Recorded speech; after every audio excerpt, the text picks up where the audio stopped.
Nesta edição especial do Jornal Nacional, nós temos a presença do 38º presidente da República Federativa do Brasil, Jair Messias Bolsonaro. Presidente, muito boa noite. Boa noite, Bonner. Boa noite, Renata. Primeiro, parabéns por essa vitória ampla nas urnas. Muito obrigado desde já por abrir as portas da sua casa para o Jornal Nacional nessa noite tão especial, de um dia certamente que foi muito atribulado, tem sido para o senhor. Nós já sabemos que, em primeiro lugar, o senhor deseja agradecer aos eleitores brasileiros e é muito justo. Por favor. Eu quero agradecer a todos que votaram em mim, pelo apoio, pela confiança, agradecer pelas orações também. Afinal de contas, ao longo de 4 anos, não só durante a pré-campanha, bem como a campanha, nós tivemos uma bandeira baseada numa passagem bíblica, João 8,32. E conhecereis a verdade, e a verdade vos libertará. Está na hora do Brasil conviver com a verdade. Então agradeço esses que acreditaram na verdade e confiaram no meu nome nas urnas. Presidente, nesses poucos minutos que nós queremos aproveitar aqui à sua disposição para acalmar os ânimos que andaram tão acirrados ao longo dessa campanha. No primeiro dia, depois do segundo turno, o senhor disse aqui no Jornal Nacional que será um escravo da Constituição de 1988. No último sábado agora, na sua última aparição nas redes sociais, antes da eleição, o senhor estava com um exemplar da Constituição nas mãos e reiterou que todas as suas ações seguirão os postulados da Constituição. No seu discurso da vitória de ontem, o senhor disse que vai defender as liberdades e vai defender a democracia. Diante disso tudo, o que é que o senhor diria àqueles que ainda insistem em dizer que a sua eleição é um risco para a democracia? Primeiro, dizer-lhes que as eleições acabaram. Chega de mentira, chega de fake news. Realmente, agora estamos numa outra época. Eu quero governar para todos, como você bem disse, no Brasil, não apenas para os que votaram em mim. Temos uma Constituição que tem que ser realmente a nossa Bíblia aqui na Terra e respeitá-la, porque só dessa maneira podemos conviver em harmonia. Presidente, boa noite. Durante a campanha, o senhor já teve oportunidade de se desculpar por palavras mais fortes que usou em sua pregação sobre um projeto polêmico de educação sexual nas escolas. O senhor chegou até a pedir desculpas aqui no Jornal Nacional por ter se excedido no calor das discussões. Numa outra ocasião, o senhor disse enfaticamente não ter nada contra os gays. Depois disse que vai lutar contra aqueles que querem dividir o Brasil entre homos e héteros, entre brancos e negros, entre sulistas e nordestinos. Há relatos concretos sobre pessoas que têm agredido gays, verbal e fisicamente. Na campanha, o senhor repudiou o voto dos que usam a violência. Como presidente eleito, o que o senhor diria para aqueles que ousem ser preconceituosos e agressivos contra outro ser humano apenas por serem gays? A agressão contra um semelhante tem que ser punida na forma da lei. E se for por um motivo como esse, tem que ter a sua pena agravada. Agora, deixo bem claro, ganhei o rótulo por muito tempo de homofóbico.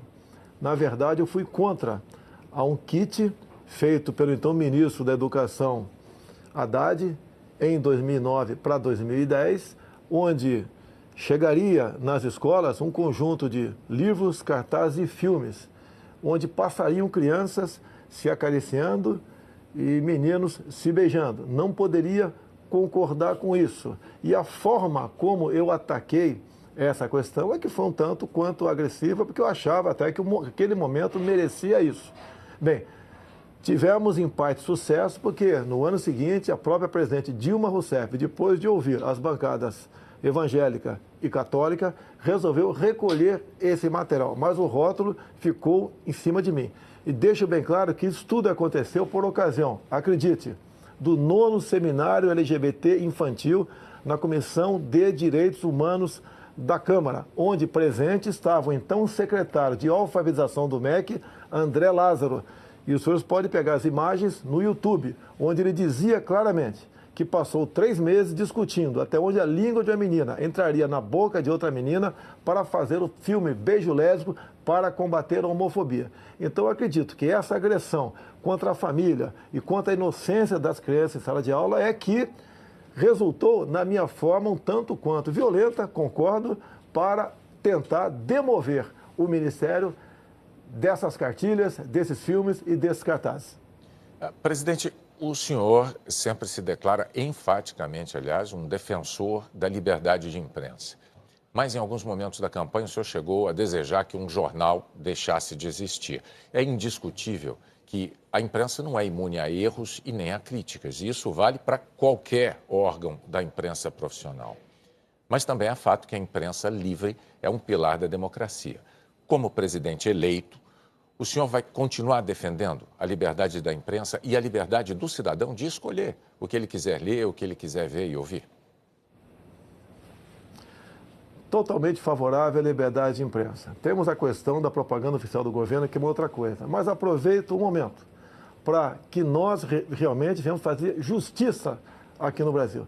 Tem uma senhora de nome Valderice, minha funcionária, que trabalhava na Vila História de Mambucaba e tinha uma lojinha de açaí. O jornal Folha de São Paulo foi lá, nesse dia 10 de janeiro, e fez uma matéria e a rotulou de forma injusta como fantasma. É uma senhora, mulher, negra e pobre. Só que nesse dia 10 de janeiro, segundo o boletim administrativo da Câmara, de 19 de dezembro, ela estava de férias. Então, ações como essa, por parte de uma imprensa, que mesmo te mostrando a injustiça que cometeu com uma senhora ao não voltar atrás, logicamente que eu não posso considerar essa imprensa digna. Não quero que ela acabe, mas, no que depender de mim, na propaganda oficial do governo, imprensa que se comportar dessa maneira, mentindo descaradamente, não terá apoio do governo federal. Então o senhor não quer que este jornal acabe, o senhor está deixando isso claro agora. Por si só, esse jornal se acabou, não tem prestígio mais nenhum. Quase todas as fake news que se voltaram contra mim partiram da Folha de São Paulo, inclusive a última matéria, onde eu teria contratado, né, empresas fora do Brasil via empresários aqui para espalhar mentiras sobre o PT. Uma grande mentira, mais um fake news do jornal Folha de São Paulo, lamentavelmente. Presidente, me permita, como editor-chefe do Jornal Nacional, eu tenho um testemunho a fazer. Às vezes, eu mesmo achei que críticas que o jornal Folha de São Paulo tenha feito ao Jornal Nacional me pareceram injustas. Isso aconteceu algumas vezes, mas, para ser justo do lado de cá, eu preciso dizer que o jornal sempre nos abriu a possibilidade de apresentar a nossa discordância, de apresentar os nossos argumentos, aquilo que nós entendíamos ser a verdade. A Folha é um jornal sério, é um jornal que cumpre um papel importantíssimo na democracia brasileira, é um papel que a imprensa profissional brasileira desempenha e a Folha faz parte desse grupo da imprensa profissional brasileira. Mas a gente pode seguir adiante com a próxima pergunta da Renata. Sim, presidente, no discurso em que o senhor fez essa mesma afirmação sobre a imprensa, o senhor disse que os marginais vermelhos serão banidos da nossa pátria. O que o senhor quis dizer com isso?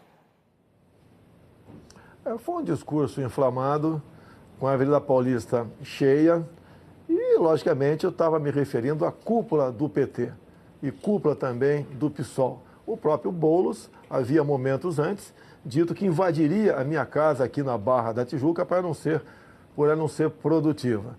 Vimos o candidato do PT derrotado, em vídeo também dizendo que a crise no Brasil só acabaria quando Lula fosse eleito presidente. Então foi um momento de desabafo, é um discurso acalorado, mas não ofendia a honra de ninguém. O que eu quero dizer com aquilo? No Brasil, de Jair Bolsonaro, quem desrespeitar a lei sentirá o peso da mesma contra a sua pessoa. Presidente, essa campanha foi muito polarizada, todo mundo sabe, todo mundo notou, às vezes até dentro de famílias houve brigas, o senhor certamente tem conhecimento disso. Ontem, no seu discurso, o senhor muito corretamente disse que será o presidente de todos os brasileiros. Para conseguir o seu objetivo de conciliação nacional, respeitadas as diferenças de ideias, o que é que o senhor poderia dizer agora, nesse momento aqui no JN, para os que não votaram no senhor? Dizer a todos vocês que não votaram em mim que nós estamos no mesmo barco. Se o Brasil não sair dessa crise ética, moral e econômica, todos nós sofreremos as consequências do que se aproxima no futuro. Nós queremos junto com vocês. Afinal de contas, nós temos tudo para sermos uma grande nação. que está faltando é a união de todos, evitar as divisões. Essas divisões apareceram no governo anterior, nordestinos, sulistas, brancos e negros, ricos e pobres, homos e héteros. Isso nós vamos evitar. Vamos tratar todos iguais. E eu apelo àqueles que não votaram em mim. Nos dê oportunidade agora de mostrar que realmente nós podemos fazer uma política de modo que a felicidade se faça presente em nosso meio no futuro. Presidente, uma última pergunta. O senhor disse há pouco à Record e ao SBT que pensa em convidar o juiz Sérgio Moro ou para o Ministério da Justiça ou para o Supremo Tribunal Federal. Qual dessas duas funções o senhor prefere para ele? Olha, o juiz Sérgio Moro é um símbolo aqui no Brasil. Eu costumo dizer que é um homem que perdeu a sua liberdade no combate à corrupção. Ele não pode mais ir na padaria sozinho ou ir passear com a tua família no shopping sem ter um enorme aparato de segurança ao teu lado. É um homem que tem que ter o seu trabalho reconhecido. Para mim, pretendo conversar com ele brevemente, já foi feita essa sinalização positiva, pretendo convidá-lo para o Ministério da Justiça ou, seria no futuro, abrindo uma vaga no Supremo Tribunal Federal, na qual melhor ele achasse que ele poderia trabalhar para o Brasil. É um homem que tem um passado exemplar no combate à corrupção. Em qualquer uma dessas duas casas, ele levaria avante essa sua proposta. E a corrupção tem que ser banida aqui do Brasil. Ninguém suporta mais conviver com essa prática tão nefasta. Presidente Jair Messias Bolsonaro, mais uma vez, nossos parabéns pelo seu desempenho nas urnas, pelos votos que o levaram ao Palácio do Planalto.